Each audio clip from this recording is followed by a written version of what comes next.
Good evening, everyone, and welcome to Product London, the remote version. Hope everyone's okay, and looking forward to our speakers tonight. Couple of house rules just to remind old and new participants. Please do keep your microphones on mute, and please, we welcome as many questions as you possibly can. So please do get them into us. But may I request that you just send them to me in the Zoom group chat, but send them to me privately because I will ask them to our speakers at the end.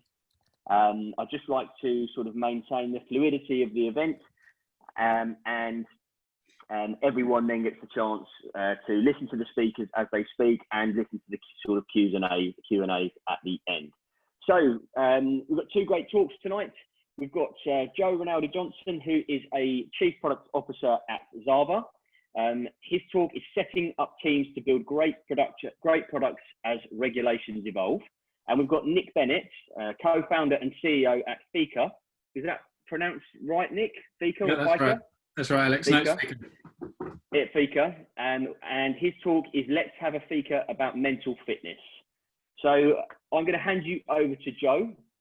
He's just going to share his screen, and Joe, over to you.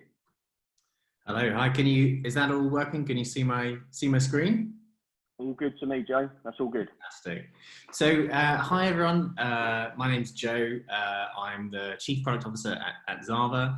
It's a real pleasure to speak to you all virtually tonight. If you haven't come across Zava, we're an online service that allows roughly 1 million people a year to speak to a doctor, get treatment or a lab test across the UK, Ireland, Germany and France. Now, a little bit about me. So I've worked in healthcare for about 10 years. I've worked as a consultant advising the NHS, worked as a CMO and also as a product manager and now Chief Product Officer. And as part of that, I spent a lot of time working with various different regulations across different countries. And I think I wanted to talk about this topic because in my view, it's one of the most challenging aspects of building great products, but also a really great source of opportunity. So I wanted to talk a little bit about some of the challenges I've experienced leading teams building products in this area, and share some thoughts with everyone about how best to respond to that. So before I dive into that too far, I'd like to make a quick pitch really to all of you. If you're considering making products in this sort of area, please do. It's really, really important. The reason these areas tend to be regulated is because they are so important to human life. And before COVID hit, we were facing pretty regular headlines like this: shortages of doctors, demographic time bomb, challenges with people's lifestyles, massive access challenges across a spectrum of healthcare. And I'm sure everyone here in this virtual room has experienced healthcare at different points and thought, why can't I do this online? Why is this so slow? Why does it have to be this way? And I think these are really important questions for us to ask. And I think things can be better. I really believe it. And we don't have a lot of time as well. We're running a lot of our healthcare systems on credit cards, really. And, we need to speed up the pace of innovation in order to improve the speed at which things work, reduce costs, and deliver better outcomes for people. So the world needs this innovation and it needs it fast. But whilst there's a huge amount of value to society of innovation, of moving fast, the reality is the dominant mindset of many healthcare systems is move slowly and don't kill people. It's like the antithesis of the move fast and break things. And I really love this phrase. I have no idea who said it first. It's not mine. I stole it, but I can't remember where from. And I think it's done for a really good reason. Healthcare is dangerous. And every healthcare professional I've ever met is there because they want to help people. But the reality is there's really good evidence that a percentage of people are harmed when they interact with the healthcare system. Hospital-acquired infections, these things called never events, prescribing errors, dispensing mistakes. It happens. And so I think, you know, a lot of regulators and systems are sort of set up in a way to prevent harm. And I think there's a really good intention behind that, but it does have an implication if you're a product manager and you're trying to build products. And Zava, actually, we used to be called Dr. Ed. We're probably on the receiving end of some of this in one of the most extreme ways. We actually had a law passed, which was an attempt to stop us from operating. It was called the Dr. Ed Verboten or something. I can't pronounce German, but it was a specific law that was designed to ensure that pharmacists in Germany couldn't dispense medication from a doctor that worked for Zava. I'll tell you about how the story panned out later. It has a good ending. But clearly, these systems put up these barriers and constraints for good reasons, but they have implications. And it's not just the occasional rule that gets put up. I'm a massive fan of regulation. Actually, I think good laws make everything clearer, more straightforward. They enable innovation, they enable competition. But they're this huge patchwork. You know, when it comes to healthcare, you've got EU level stuff, you've got country level regulations. Sometimes there's state level regulations. It covers doctors, medications, advertising, pharmacist devices, and it's old as well. A lot of this stuff was designed for the pre-digital era. And, you know, I've sat down with PMs and we've thought about, you know, how we can deliver value for our customers. And we've spoken to lawyers about the rules, and you read it and you think, you know what, no one writing this law ever imagined that a doctor wouldn't be in the same place as their patient. They never thought you could do this via a video call, via an interface. And so it creates two really big challenges. So one is ambiguity. Like, can we do this? What are the rules? Is this legal? How might this work? And complexity as well. You need to just understand quite a lot of stuff to make sense of it, particularly if you're like Zava, you're operating in different countries and across different languages. So, okay, so what do we do about this? Like, how do we enable teams to solve importance with all of this complexity, ambiguity, and restriction? Well, I think the first thing is to recognize that the regulatory landscape changes. It changes gradually over time and occasionally in these really big bangs. And I like this image of a volcano. I think it's helpful to think of it, that the landscape around volcano as your sort of regulatory environment, because there are a few different processes at play. And you know, over the last 7 years, I've experienced some of these play out over time. And the first of these are our society. So people's expectations change over time. You know, people now really think, you know, if they can't do it on their phone, they wonder why. They want things to fit around their technological stack. There are different actors. So regulators do things, occasionally ministers do things, startups do things, and there's technological change as well. So, you know, things come about that weren't possible when laws were created. And this creates pressure. So maybe a startup uses, you know, a new technology and people start to adopt it. There's this kind of complex interplay, but what it results in is, you know, citizens wanting better solutions and innovators creating some of those solutions, servicing that demand. And eventually that pressure kind of builds up and you get this big correction. And you know, corrections occur when governments make a decision to overhaul the regulations. And I think probably many of you will have experienced this because it's happening right now, right? Well, I didn't put COVID on this slide because that's like a once in a generation thing. But, you know, we're going through one of these regulatory explosions right now. And I think the landscape in a few months is going to look really different to how it was a few months before. So, okay, so what do we do about this? So if we've got a sense of how this process works, well, the first thing I'd really recommend teams to do is to scan and update your analysis of the regulatory landscape as you would with your competitive landscape. So I'm sure you have competitors who you look at, you admire, you know, and you regularly have a look and see how your product compares to them. Do the same thing with regulatory. And to get this kind of scanning process right, you need to set up a few key collaborations. So one is between your product team and your doctors from healthcare, and the other is between your product team and your lawyers as well. And I put legal in sort of inverted commas because I don't necessarily just mean understanding the letter of the law. I mean understanding the system that the law creates. So you need people who have that kind of deep sector expertise who really understand how things work. And it's also not just having lawyers and having doctors. I wanted to make this slide because I think how people work together really matters too. And I want to draw a few contrasts. First is that, if you have your lawyers and your doctors really far away from the team, things move too slowly. You want them to be close to your team. The second is this pattern of kind of gathering requirements. Sometimes people say our product managers need to go and gather the requirements. I hate this phrase. I don't think it makes any sense. I think really we want to practice co-design. And that's about getting your doctors, getting your lawyers, getting your different experts involved in the creation of the product and in solving the problem collaboratively. If you're in a situation where there are lots of sign-offs going on, something's gone wrong. Right? If you need to go to someone and they need to sign something, like that's an issue, right? What we're trying to do is have continuous collaboration. I think if teams are also competing for resource, that's a major issue. So I went through a bunch of retros on kind of major initiatives we had recently. And one of the key issues we discovered was that you had perhaps one lawyer and there were 4 different product teams who needed their help. And so what ended up happening is they were competing with each other for their time. So if a lawyer helped out one team, they were taken away from another team. And that just doesn't work. So you need to get the resourcing right so that those lawyers can really solve problems together with the team. There's a mindset thing that matters as well. So I think if the way that the team are approaching things is looking at the law as, these are the things that we cannot do, it's probably the wrong frame of thinking.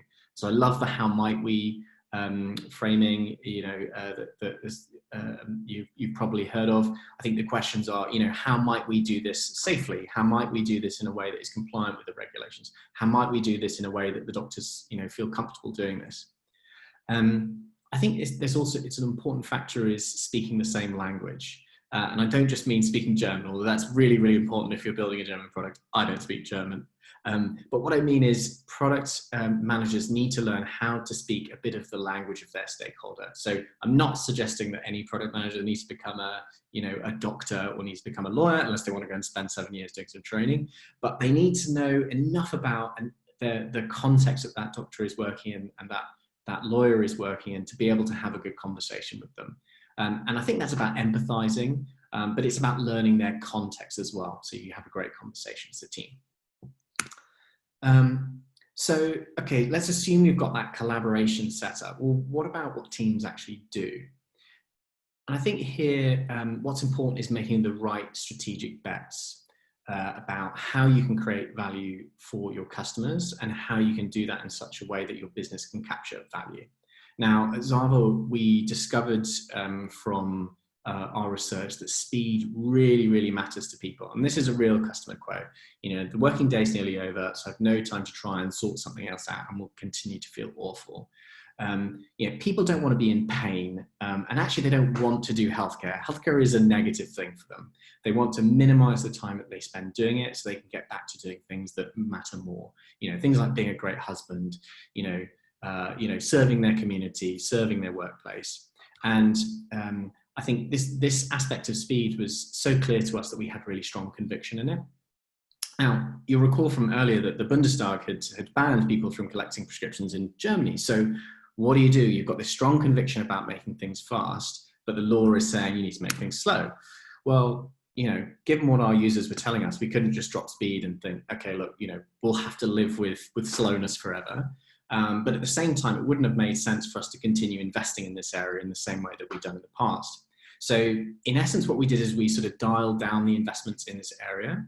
The conviction remained, but it wasn't something that our team spent much time on.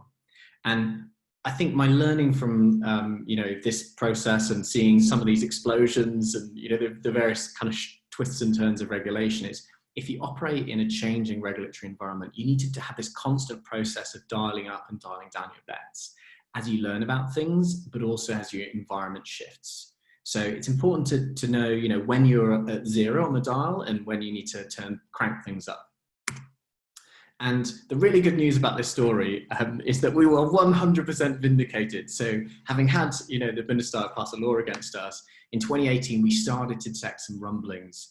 And, these were some of the headlines that we started to see, remote treatment, the way has been cleared, The Dr. Ed prohibition was repealed.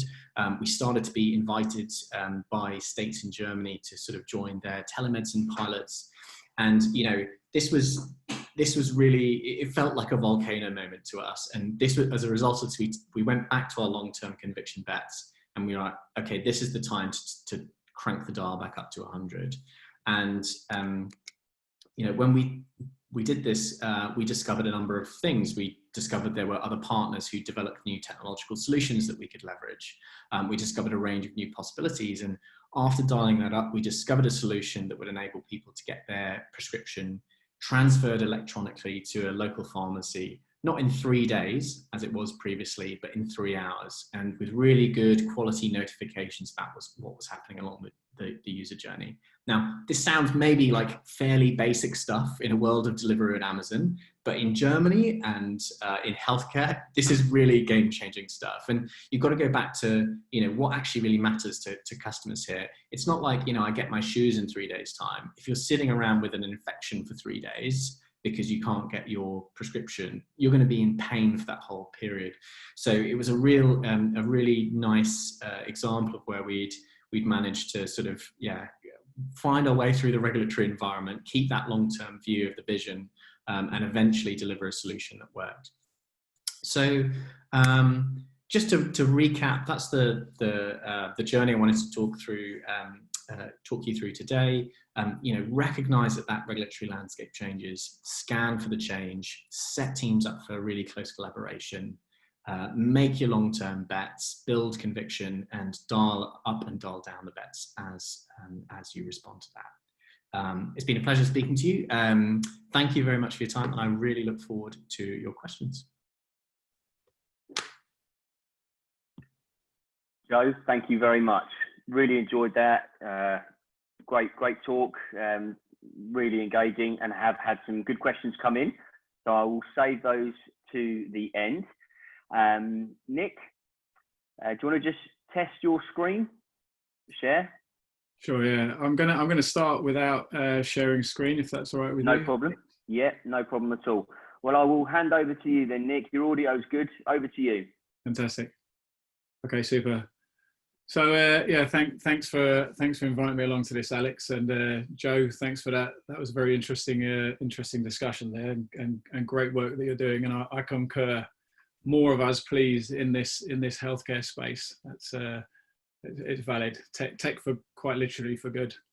So good to meet you all. And I guess I want to tell you a bit about my story. So it's a product story. It's the journey I've been on with Fika. Where shall I start? So I think by way of background, I have sinned in the past. Put my hands up. I worked in advertising. I'm sorry if anybody else does on this call, but I can as part of sinning.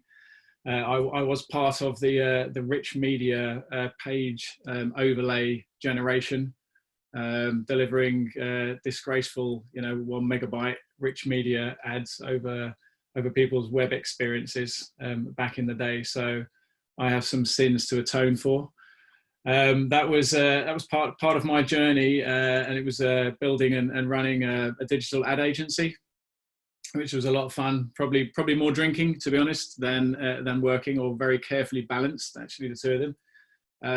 It was an interesting journey. I built that company for about 18 years, and to be honest, I didn't think I was a product guy during that time. I thought I was a creative, and I thought I was making things. I thought, that was my job, was to make brilliant experiences and make them really creative, and try and, as I could, subvert media spend from ridiculous monthly spends on advertising to more meaningful spends on, communities and engagement. And that was principally why I left the agency and got into product and startups, was because, quite frankly, I was sickened by how money was being spent. Brands and money was being spent on huge amounts of advertising, and that's wasteful. I saw it as a hugely wasteful area. So sort of left the business and got into startups and try and to get my head around engineering properly, and get myself out of web tech and into engineering and tech stacks, and building businesses based on technology and creating value in communities.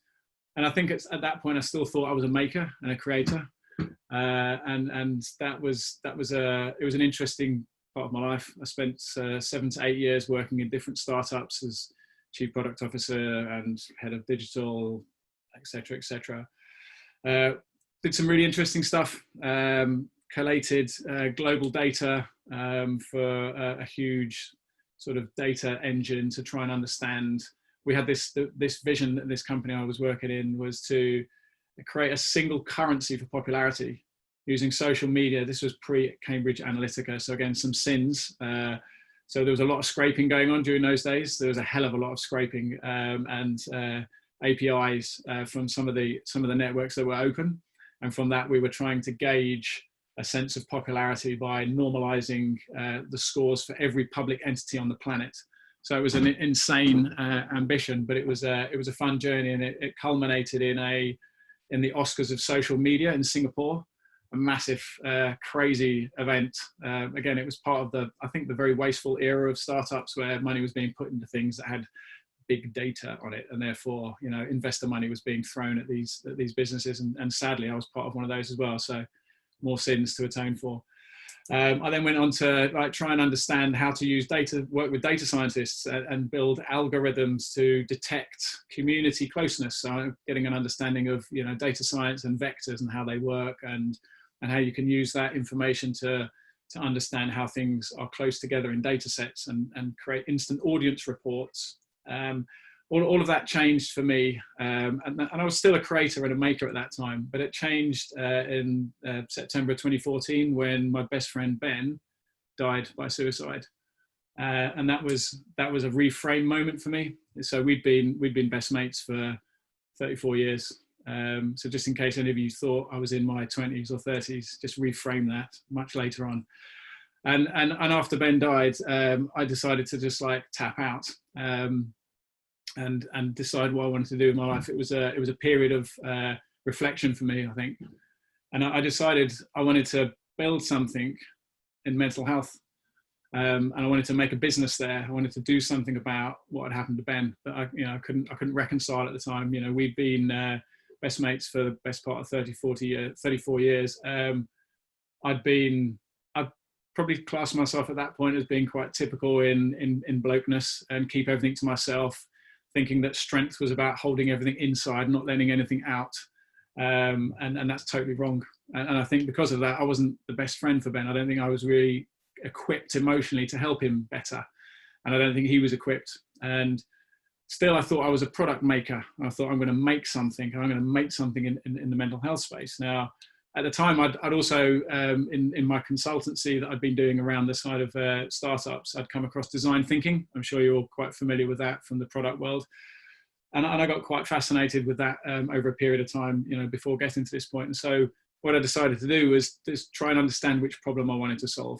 And I think it was during this period that I realized that, I wasn't a maker. And products really aren't about making things, they're about solving things. I was a solver.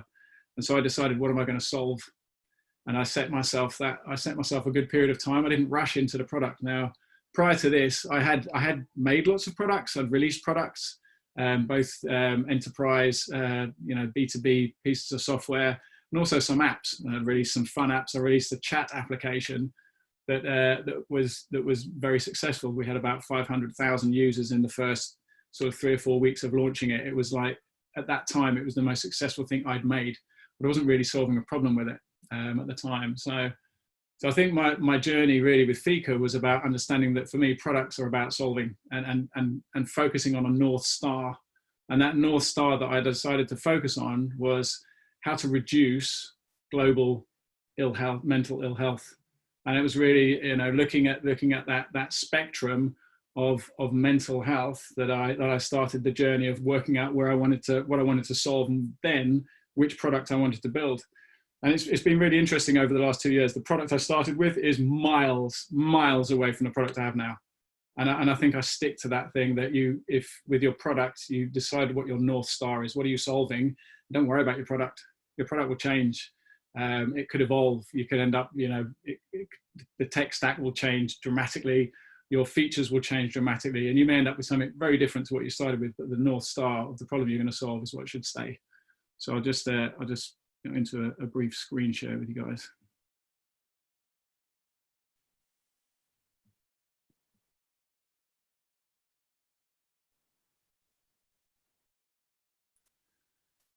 So this is the mission, and I'd kind of very early on as well decided what's the mission, and the mission is to mainstream mental fitness, and the problem, my North Star, was to reduce the global decline of mental health, and that was something that was set from the beginning.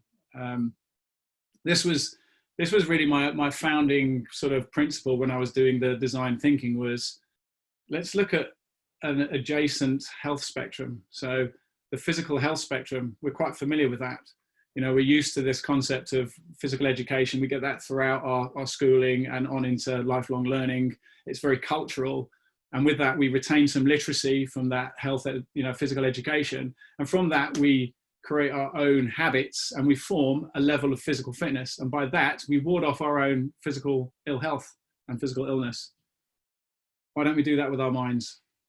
That was my big question. That was the problem area that I decided to try and solve, which was, why don't we do the same thing for our minds? Why don't we have that education, health literacy? Why don't we have a positive understanding of the mental health spectrum? So can you imagine a world where confidence is the new six-pack? Forget that physical six-pack that you guys have all been working on. I can see from you got some of you product guys sharpening yourselves up at the gym there, crunching yourselves over hundreds and hundreds of times to get that perfect six-pack. That's rubbish. What are you going to do with that? You're going to post it on Instagram, and it just creates envy and annoyance everywhere. No one's really happy. And plus, if you're living in England, it's going to be raining. No one's going to see that. So confidence is a new six-pack. Imagine a place where young people grow up and they think that mental health is a great thing to aim for. So I did this experiment very early. I like to think about Google, and particularly Google Images, as a great way of representing our zeitgeist and what we're looking for. Take physical health, which is a neutral term, put it into Google, take a look at images, see what you see. It's positive, it's very positive, blue skies, lycra-clad lovies, lots of people's guns, smiles and happiness. You take mental health, which is also neutral, put it into Google and look at images, and you will get, for the first 15 or 20 image results, outlines of skulls with words like depression and anxiety and schizophrenia in. So I have to ask myself, what have we done? We've made mental health a terrible place. And this was a real interesting part of my first journey, because when I was trying to raise funding, a lot of the VCs and early investors and angels I went to see, they said, why aren't you going to corporates? I decided to start in education. And they said, why aren't you going to corporates? And I said, because it's an education space. Mental health is about education. We need to start in an education area and build up. And that's what we've been doing. And Christina Hurrigo, who's one of Britain's finest Olympians, has joined our journey with us. And she's done a course on vulnerability in the Fika app. And in this world where confidence is a new six-pack, we should regularly exercise our mental muscles. So we like to think that we have 7 mental muscle groups in our mental fitness. And this has been worked on by a team of my academic team who've been part of the business from the beginning. And again, when I think of product, I'm going to think of as being solvers. You have to have the right team members there to help solve the problem. So it was right from the the beginning of the business, I had an academic team being part of the business. And yes, that was challenging to raise money to keep academic members of the team in place, when really all you want to do is build a product, iterate it fast in market and try and improve it. But we kept sticking to our guns on trying to build understanding the empirical evidence underneath this framework that we needed to build. And so that we spent 2.5 years of really working on that underpinning, the sort of the digitizing, if you like, of positive psychology, cognitive behavioral sciences, sports psychology, and wrapping those all up into 5-minute exercises so that we can bring those into curriculum and against curriculum. And this is really interesting. You look at health impact and career impact, and this is a perfect example of, the World Health Organization put a paper out in 2013 saying that the literacy of health is the strongest predictor for an individual's well-being. more than your social or demographic status, etc. It's how well do you understand how to look after your own health. So let's apply that to mental health. When have we been taught about our mental health? When have we been taught about confidence, about connections, about positivity? When have we been taught about those things? They're so important for us. They're so important for our health. Why haven't we been taught them? And also graduate employees, and this is research we've done, we did last year, graduate employees expect these to be part of curriculum, and if they are, hugely valued for employment status. We've done a lot of research in Fika, and again, it's always been about trying to understand the evidence. We've been looking at how can we shift your positive mental health and your mental fitness in a state of transition. So transitions are really important to us at Fika, because those are the points where your key psychological metrics like self-efficacy and self-belief, positive emotion, they go into a decline.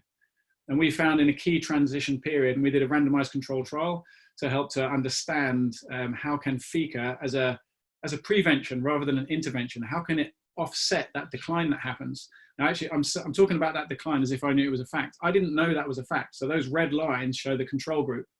So the control group that weren't using Fika, they declined in all these key psychological metrics. We didn't expect that to happen. But that was really interesting for us, because that says that with mental fitness, we don't want to wait until you have a problem. We want to prevent it from happening. So it's a prevention rather than an intervention when something's wrong.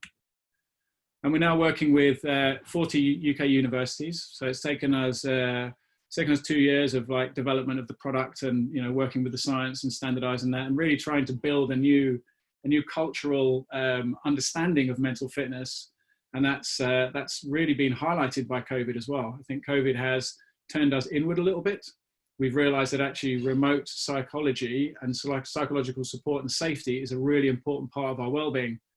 And that's really been a great part of our journey, is to provide these courses to our university partners.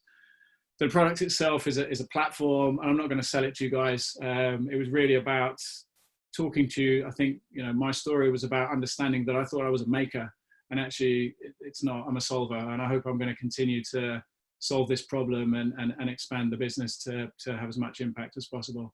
So I hope that was of some interest to you guys. Thank you. Nick, thank you very much. I thought that was great, and really sort of pertinent time. Great to see so much involvement in university to sort of try and catch it at a younger age as well. Yeah, I thought that was excellent. So thank you to you both. Had some questions come in, so I will go straight to those.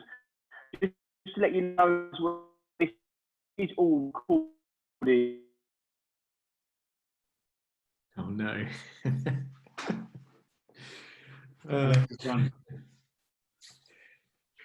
Joe, you knew what you were going to say, didn't you?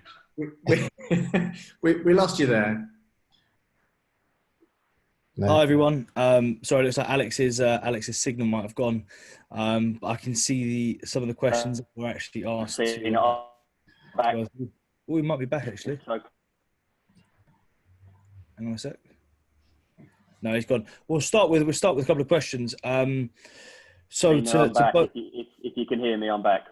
Oh, perfect. Yep. Sorry about that, everyone. Yeah, couple of internet issues. So yes, this is all being recorded, and it will be on our YouTube channel. I'll post the link onto our meetup page. This is to both of you. So like I mentioned at the beginning, let's just go for a maximum of a 60-second time box for your answer. So Joe, I'll go to you first, as Nick has just spoken, but it is a question to you both. So Nick, just jump in with your response straight after. So to you both, how do you drive innovation? Wow, that's a tough one. It's very tough, and it's very complicated. So I think it's about having good product teams that are set up in the right way to be able to innovate. It's about having a good strategy to enable teams to work on the right things. It's about having a good company culture and company mission, and trial, error, and perspiration. It's not, you don't just go and innovate like that. It's I think I was reading something about Alexander Deming the other day, and he talked about it being you have to do 99 trials to find the one that will actually work. So work hard and iterate a lot, and you'll get there. Yeah, I think that's I concur. There's a lot of trial and error. I think the thing that we try and do, and I try and instill in our team, is that focus on the problem, not the thing you're making, and I think it's really important to be plugged into your market. If you're going to innovate, you have to be a brilliant listener, but you don't have to do what you're told.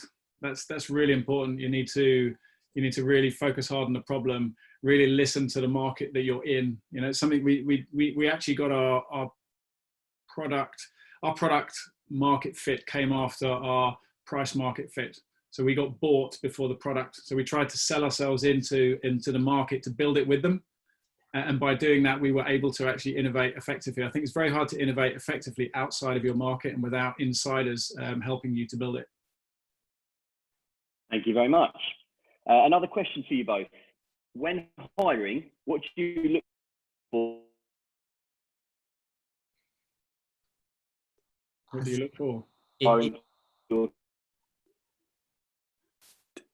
I'm gonna assume that's in product people. Can someone correct me if that's right, or just generally hiring? Should we just go for that in general? What do we look for? So I look for people who have good knowledge, who have good human interpersonal skills, people who communicate well, people who celebrate success. Actually, I stole this from somebody on this call here. She educated me. If people don't buy cake, don't hire them. They've got to give the team cake when they ship something that's great. That's absolutely critical as well. We want work to be fun. People who care and have good values as well, particularly in healthcare. Like, you can't hire any.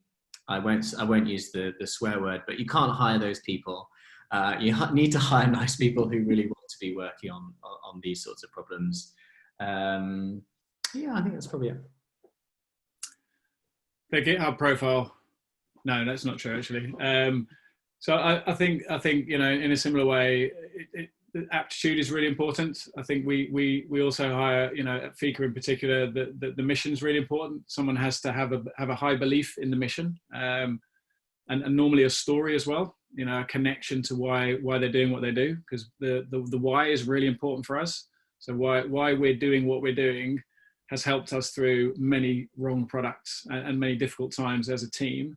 So having a firm belief in our mission and a connection to it personally has been a really strong factor in retention of staff for us. And I would say that the cultural fit is really important. So I've not hired some people in various roles who were better. They were definitely better, without doubt. They had better CVs, they'd done more work, they're better, but culturally they wouldn't have fitted as well. And the sort of the angry creative genius is not always the right person to have in the business. So the team fit is really important. So I think those things are really key for me. Thank you very much. Apologies again for any internet connection issues. I'm really struggling tonight, despite my Sky superfast broadband upgrade. Next question to you, Joe. How do you co-create when skills aren't embedded and/or you have limited time? You do the best you can. I think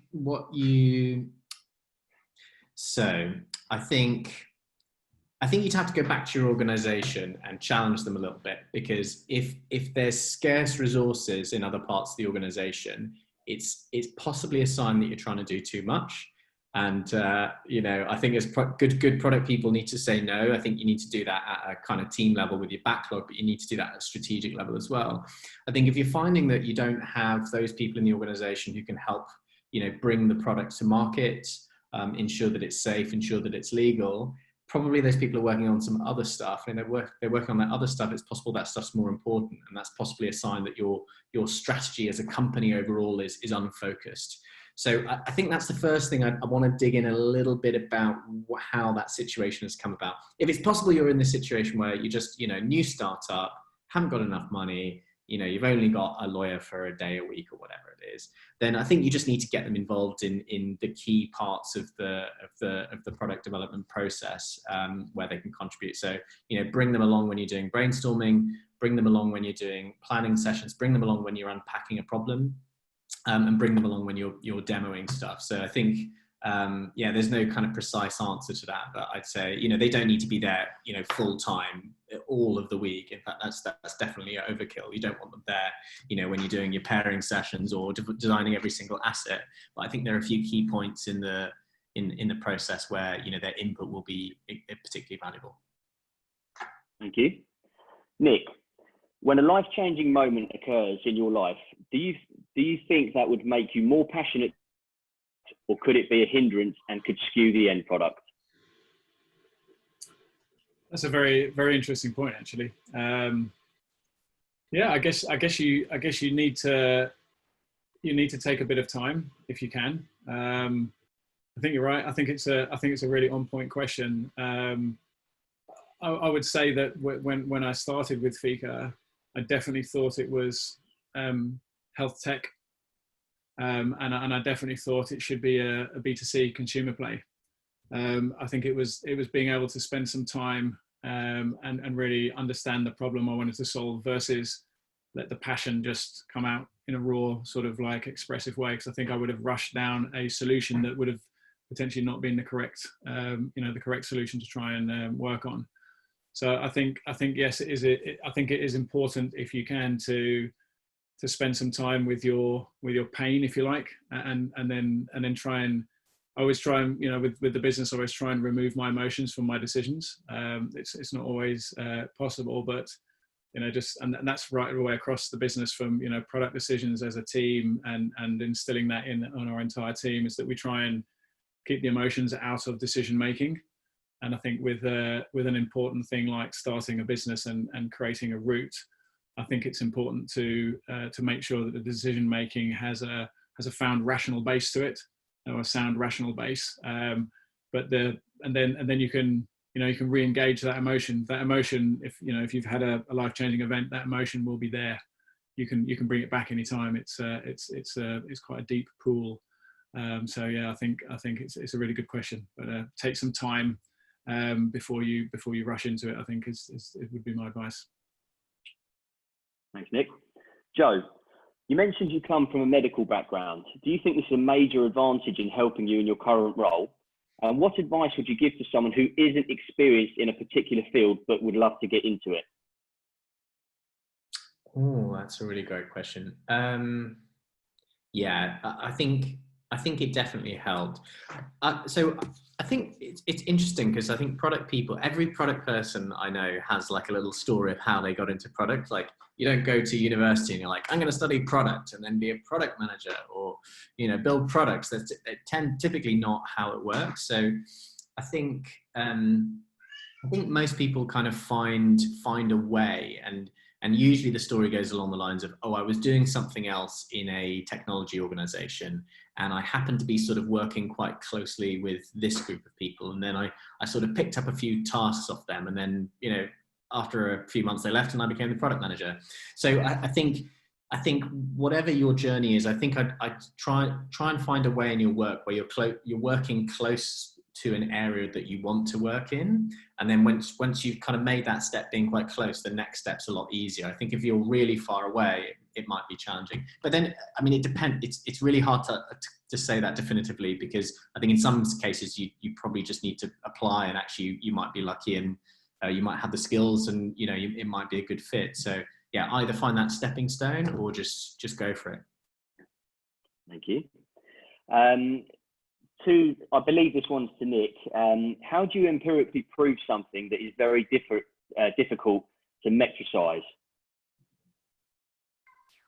Yeah, it's a very interesting point. It was a key thing that was always a concern for me, and that was how can we.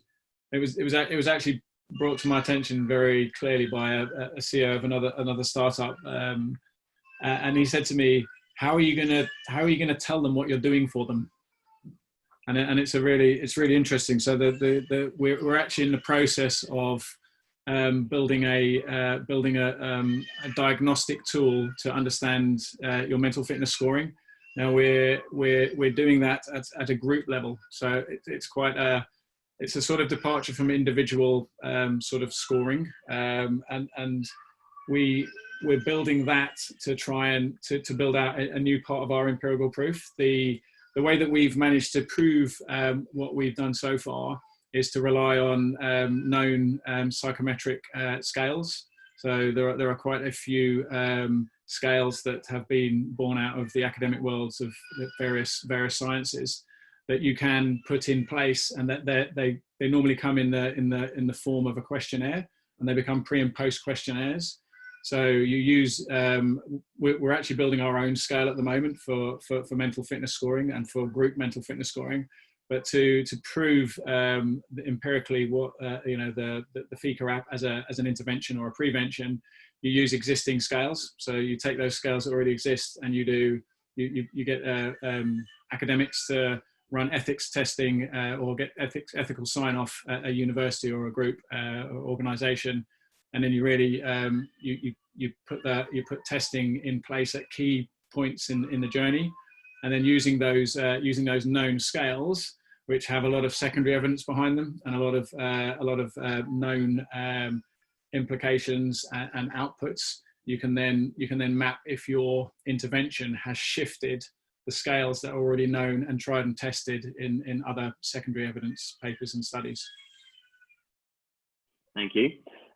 Another question has come in for you, Nick. It's, can we get a login for Fika? If you're at one of our participating 40 UK universities, then the answer is yes. If you're not, I'm afraid not.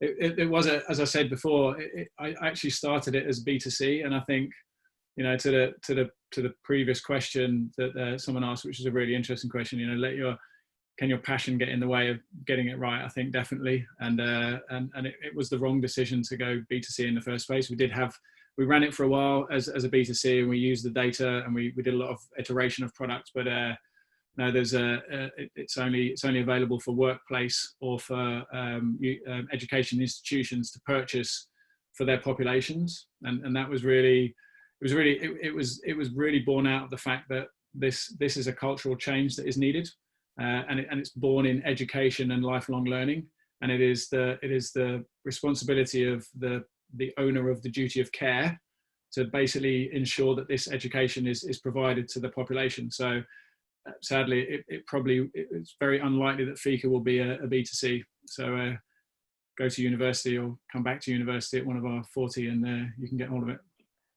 A rubbish answer, sorry. Joe, do you have any advice for how product and project teams can work together? Product and project teams. Oh, yes. So much advice. Where do I start? So a couple of things. I think you need very tight alignment. I think that's the key thing, and really good collaboration as well.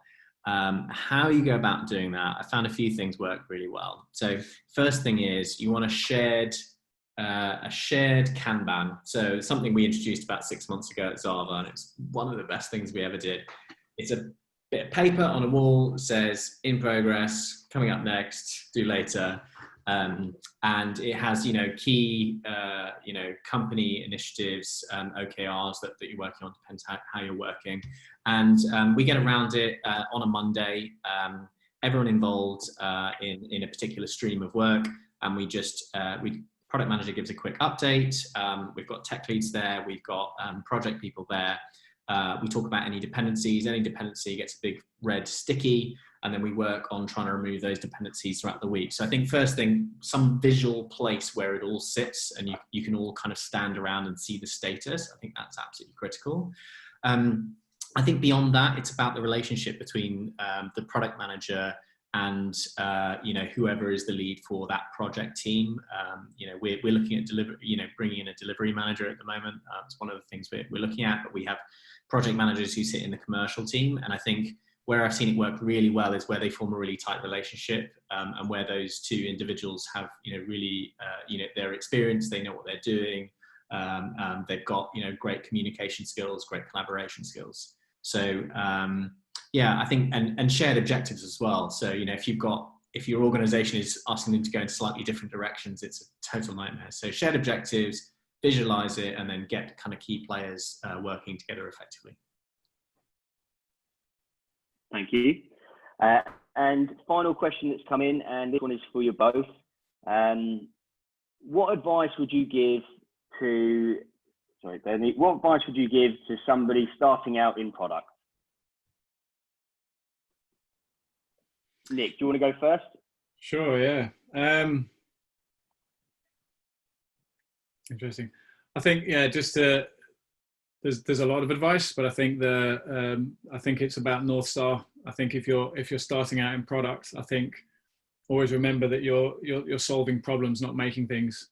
Because I think the moment you convince yourself that you're a maker and you're making things, you can very quickly fall in love with what you're making, and you can lose track of the problem you're solving. So I think, yeah, there could be a lot of advice, but I would stick to the North Star of being a solver and not a maker, and keep that clear.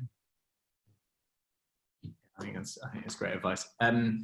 So I think first thing, one thing I found really, really helpful, and I'd advocate to everyone, is go to meetups like this, go to Product Tank. Ideally, hopefully when we can see each other in the real physical world, go and like have a couple of drinks with some other product people. It is the biggest relief when you meet a bunch of other people who are experiencing the same pains that you are living with every single day, and, you know, create some connections, people you can ask questions of. I really, really recommend that. There's some really fantastic communities out there, and, you know, that are free and you can just turn up to. So, you know, take a little bit of your time to do that. Read everything. Read vociferously, read Marty Kagan, read John Cutler, read Gibson Biddle, get on Twitter and follow some great product people on Twitter. I always I go on Twitter and I have 6 new books that I need to read, and they sit on my desk, and I occasionally maybe at some point get to them. I'd say critical, learn to fail well, right? You're going to experience, I think one of the key things about product management is if before you got into product, you kind of think that stuff you do is really good, you get into product and you realize that 80-90% of what you do is it's a bit crap. You know, you put it in front of users and they don't want to use it. You put it in the market and they don't buy it.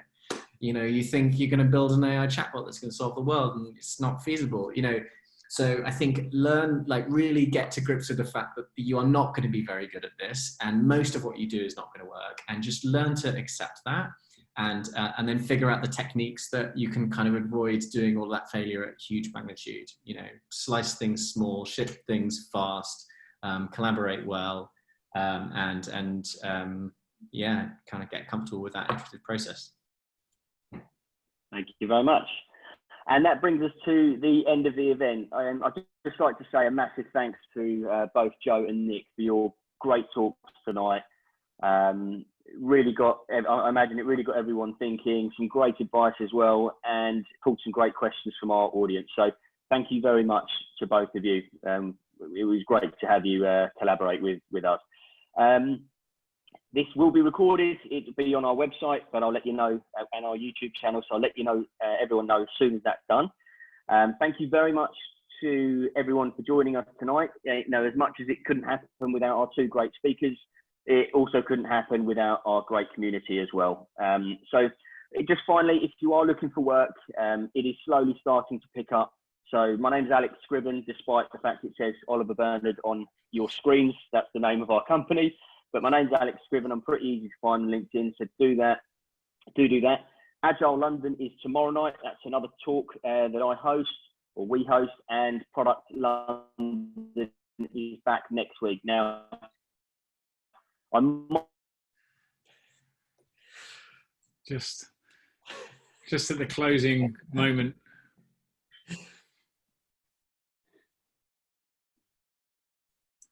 Well, it was good to meet you all today, and you know, thanks for taking the time to listen. Good luck with your product journeys. Thank you, everyone. An absolute pleasure. Thank you. I think I'm back. There we go. Yeah, I think I'm back there. Brilliant. I'm not sure where I broke off, but it was at the point where I probably won't be online next week because it's my birthday. So Sino will be taking over, and he's an equally as nice host. So thank you very much, everyone. Have a lovely evening, and I'll speak to you all soon. Fantastic. Cheers. Bye bye. Guys, bye bye.